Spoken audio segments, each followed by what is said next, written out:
Hey, Wentworth World Entertainment and Amazon MGM's RoboCop TV series reboot, reimagining, remake, whatever the hell they want to call it, has found its RoboCop / its Alex Murphy, and it is now confirmed that it is Alex Murphy, which means it is a full-on reboot. It's a very interesting pick because it is none other than Dan Stevens. Now, does Dan Stevens strike me as a RoboCop? No. And it's not because he's not like muscular or anything like that, because RoboCop doesn't need to be that. You know, he's not an Arnie or Stallone or something. He was just a run-of-the-mill, everyday guy. And obviously, horrible things happen to him and he ends up in the suit. It's just, out of all the kind of people you'd think to play Alex Murphy, Dan Stevens definitely isn't top of that list. It's a very unusual choice. He's a good actor, but he does do weird projects and stuff. But again, I don't really see him as RoboCop. But let's have a look at this anyway, because again, this does confirm that he is Alex Murphy in this. So it's saying Deadline has confirmed that Legion and Godzilla vs. Kong star Dan Stevens will lead the upcoming RoboCop TV series heading to Prime Video. This series will reportedly use a lowercase c in its title, so it's RoboCop, not RoboCop. Okay, wow. So the British actor is set to play Alex Murphy, taking over the role from Peter Weller and Joel Kinnaman. Robert Orco, I think, or Oka, I'm not sure how you pronounce that, will serve as showrunner, while James Wan, Michael Clear and Rob Hackett are executive producers. MGM and Blumhouse Atomic Monster are developing the series for Amazon's streaming platform. In the 8-episode RoboCop TV series, so now we have confirmed that it's an 8-episode series, a giant tech conglomerate convinces the city to place a powerful robot on its police force. A robot implanted with the consciousness of a beloved fallen officer, Alex Murphy. The Beauty and the Beast star has an existing relationship with Amazon MGM Studios, having just wrapped work on a new series adaptation of John Le Carre's, I think is how you say that, Legacy of Spies. He has several noteworthy projects on the way, including Onslaught, Dexter Resurrection Season 2, and Godzilla x Kong Supernova. Now, this next part is where the kind of real concerning elements start coming in. It's something we've heard before, but it's James Wan talking about the approach to this series. Part of it sounds like that makes sense, and then it's the last part where you go, oh, well, you didn't have to say that part. So since its debut in '87, RoboCop has endured as one of the most iconic and culturally significant franchises in science fiction. What began as a bold social satire, blending visceral action with a cliché of corporate greed, blah blah blah, it goes on just to kind of talk about what this show became. Wan previously said, "I've been a massive fan of RoboCop forever, so getting to help bring this world to television is a dream. What Paul Verhoeven created in 1987 was decades ahead of its time, and its questions about technology, identity, and who corporations really serve have only grown more urgent." It's this next part where you kind of go, uh-oh.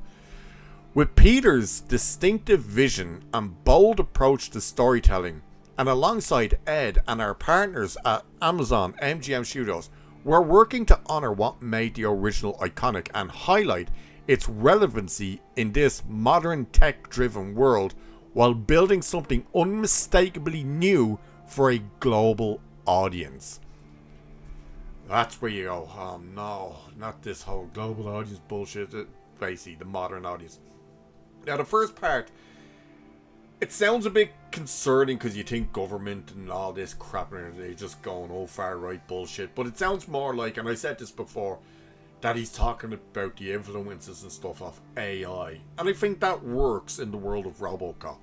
How much influence does AI have and the corporations running AI and stuff? It's just that last part down when he says, oh, but we're undoubtedly making it for a new audience. That's where you kind of go, good God, did you have to go that far and say that?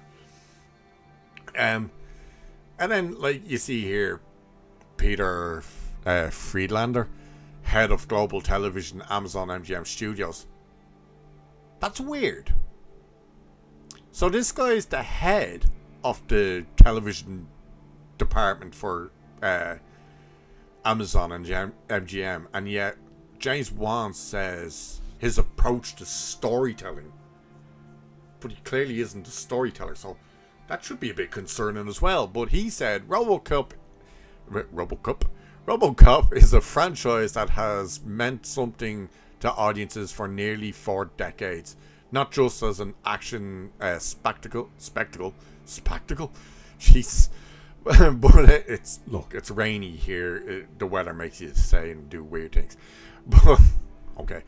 But as a sharp perspective mirror of our relationship with technology and power. So again, like, all of that part, fine. I have no issue with that, like, because that is the big question, like, how would, especially nowadays, if you're putting RoboCop in 2026, or at this stage, probably 2027 and stuff, the advancements in technology that we have now on hand today, how would that influence the corporations like OCP and stuff for RoboCop and the Ed 209 and that stuff like that? All of that makes sense. It's just when they start saying, like, oh, you know, we have to make sure a new audience can embrace it and stuff, but just highlight what the original movie was, and you should have no problem bringing in a new audience, especially like an audience who might look at the original movie and kind of go, oh, it's a bit dated, isn't it? But give them that just with a shiny gloss on it, and like that, not something brand new. Don't do what they did with the Joel Kinnaman's thing and like, ugh, you know. Well, this has to remain. You get rid of this, you get rid of RoboCop. And that's the one thing they really didn't realize when they did the Joel Kinnaman reboot, remake movie, was they have a suit somewhat similar to this in that movie. And if you remember, Kinnaman's RoboCop turns around, which also he was very aware anyway, he wasn't basically a mindless automaton the way they thought Alex Murphy would be in the original movie. He was very much was still aware and stuff like that. But when they put him into the suit that looked similar to that, he was like, oh, it's very 80s, isn't it? Because they take a shot at it to say, well, you know, it is 80s, so we have to update it, make it slick and all this. Woo! And they made that weird, stupid black suit. And this is RoboCop. Without this, you don't have RoboCop. But again, this, I don't know. It could work, and it could work incredibly well, but at the same time, it could also fall incredibly flat and go, ooh, that was a big misstep. I don't know. It's very interesting. I'm just concerned about Amazon and the whole, a new global audience. They're the main things that concern me right now. So this could work and it could be fantastic. At the same time, it could be one of the worst pieces of crap we've ever seen. You just don't know what you're getting with Amazon. That's the problem.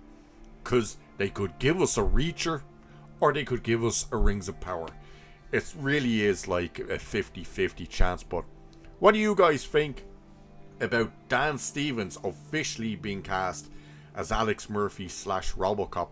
What do you think about it being Alex Murphy? Because I thought maybe they might just say, we're still in the same universe as Peter Weller's RoboCop, but that RoboCop is obsolete, or maybe its program ran out and stuff, so they have to do an updated version, and that's where this new one comes in, and that he wouldn't be Alex Murphy.